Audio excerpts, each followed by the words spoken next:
Hello everyone, it's Julie from Journeys of the Spirit, and today I'm so thrilled to introduce Peter Bliss, who is the owner of Business is Bliss, a mental wellness, mindfulness and corporate wellbeing business that is doing amazing things in the world, and especially at this particular time when you're able to share your wisdoms over the internet instead of doing large conferences. It's even needed more so. So welcome, Peter. Hi there, Julie. Thank you for having me. My pleasure, my pleasure.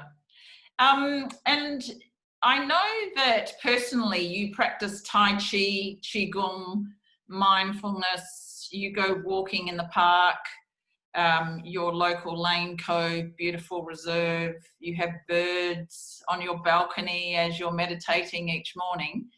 And I just wanted to ask you, with these practices which you practice daily, and you also share with your corporate clients and your personal clients, what's the thing that surprised you most during this unique time, both personally and with your clients?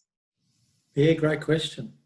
Well, firstly, myself, now let's do clients first. During this time, I lost all my clients for the first week. So that didn't surprise me, because most of them I go in and see them, speaking at conferences or running workshops face-to-face. So, look, when it first struck, I lost all my clients. I lost all my business. I had a few online, just individuals who I coach and mentor, and I kept those. But so that was the biggest shock. But then, interestingly enough, probably no less than 2 weeks later, a lot came back online, and then even more came back online.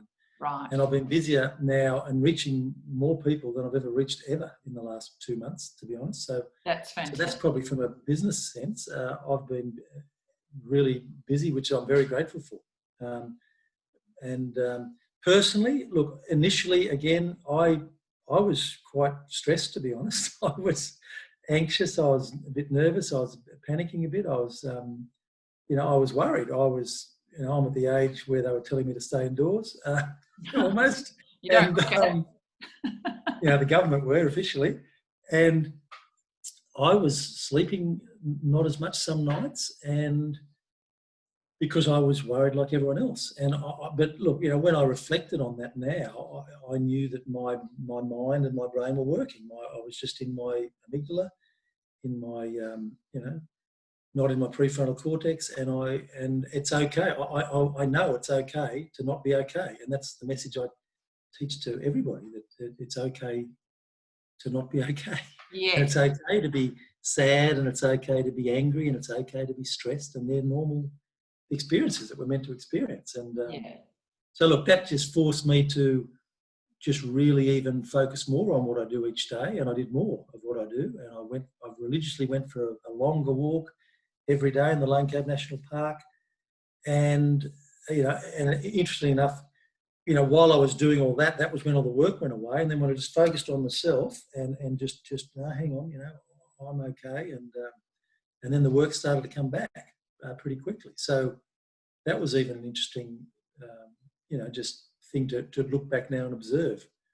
But even, not even I mean, I'm just like everybody else, but everybody will feel anxious sometimes, and stress and pressure, and a lot of people teach that you're meant to get rid of all that. But look, I prefer to be real. I'm a bit of a realist, and we're going to be negative sometimes, we're going to be sad sometimes, and mindfulness really is what I teach, and it's really about teaching you how to just experience those things. Yes. And how to be aware of what's going on, and how to adapt to those things and grow from those, and not try and get rid of half yourself. Yes. In fact, I wrote an article, don't expect to stay calm, stay connected.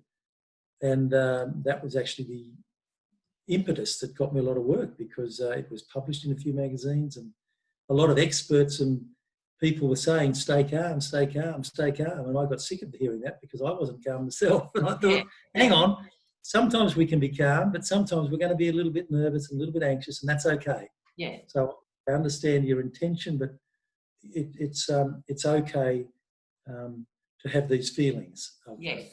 Yeah. And it's what we do with those. It's what we do with those feelings that's the important part, which is where you came in with that fantastic article about what was it titled? Don't expect to stay calm. Stay connected. Yes. To self, meaning Yes. just learn how to control your central nervous system and how to to handle it and regulate yourself. Yes. In times of stress. That's the key. Absolutely, absolutely. And even though you're an expert in the field and you do this every single day, you're still a human being dealing with unprecedented times like we all are. And to be able to share the tools that you've withdrawn and gone within and found that this has worked for you, and being able to share that is such a gift. Yep. And that's what I teach, and that's what I teach on my trips. And if I add another sort of technique to that, Demartini method is another technique that I think is unique to me. I've learnt that. I've trained with Dr. John Demartini for 8 years now. Yes. That's a very powerful tool for getting rid of the noise in the head, for dissolving emotional baggage, for transforming lives. And I teach that, plus the Tai Chi, the Qigong, the meditation, the breathing, while we're doing the beautiful trips that you organise for me. Yeah. So for those of you that don't know, Peter Bliss guides our journeys to Kerala, which is the Ayurvedic health retreat in India. He does Japan, walking on the Kamano Kodo with the beautiful onsens and the hot mineral springs and the beautiful food. And then also does Bhutan in the Himalayas. So he does those 3 retreats a year and has done for about 5 years. Yeah, look, I don't count the years. I just look forward to each trip. Yeah. That's exactly right. I think I first went to Bhutan maybe 10 years ago. It's a long time, but I love going back to those places. Absolutely. So the gifts that you share on your retreat are life transforming, and also at a time like this, or any time, we're all dealing with some sort of stress at different stages of our life and health and well-being. And it's how we cope with that. So you were talking about is it the reptilian brain versus the hindbrain or the animal brain, amygdala, which is the stress response, versus the wise owl, the prefrontal cortex. That's a really great reptile versus wise owl. Yeah. Very good. And the amygdala rules. The amygdala rule. That's the boss, and that gets bigger when you're stressed, and that rules to keep us alive. That's the survival mechanism. That means the brain's working, and the mind's working if that's active. So there's nothing wrong with that, but that's just tends to rule and dominate unless you know how to activate your wise owl, your prefrontal cortex. Right. Okay. So can you give us one tip of how to bring ourselves back to our wise owl? If you're sitting at a desk, for example, in your home office or in your corporate office or at home dealing with, an animal sick or one of your children are sick, can you give us something that we can immediately connect with that? The quickest way is to breathe. Take a long, deep, slow breath, probably initially longer out breath than in breath. Yep. Then that'll immediately activate the vagus nerve, which is the largest nerve that connects the brain to all the organs in the body. The vagus nerve. The vagus is Latin for wanderer. It's sort of a wandering nerve. It sort of starts here, goes around the back of the head, down through the throat, front of the body, all the organs. So that will activate the vagus nerve and also activate the prefrontal cortex. That's a longer out breath initially. Right. For a couple of breaths, even just for a couple of breaths, and then balance your breath. But initially longer out breaths, like sighing. Yes. Sighing is the body's natural way of just doing that without us even knowing anything about it. Yeah. And you do that in yoga with the lion's breath. Yeah, yeah. Same. So that's one way. Gratitude, true gratitude is another way. If you just sit and think about what you've got to be grateful for, that's another way to get into there. Override the amygdala.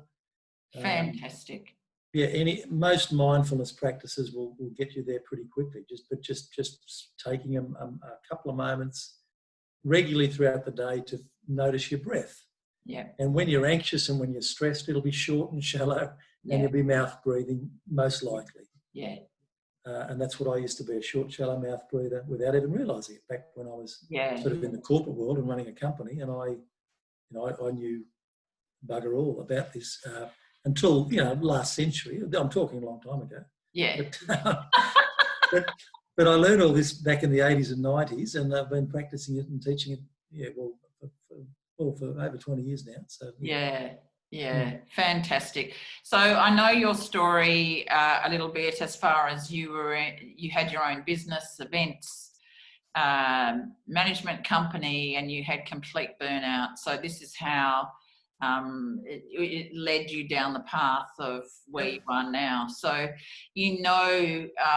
what shoes people are in. So it adds to the authenticity of what you're sharing, because it actually works. So and you used to have long hair, so I know that you've lost that.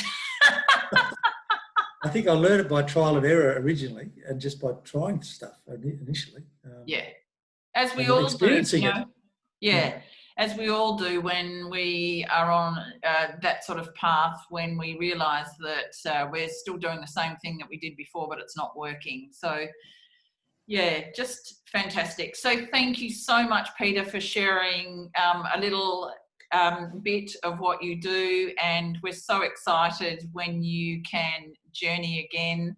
And I know you're contributing in great ways to corporations all around Australia and around the world. I know that you've got clients all around the world. So thank you for talking to us today, and look forward to sharing many more tips with you in the future. Namaste. Thank you for having me. And to all the journeys there, I'll see you in Japan or Bhutan or India, in Kerala. Fantastic. Thanks for having me.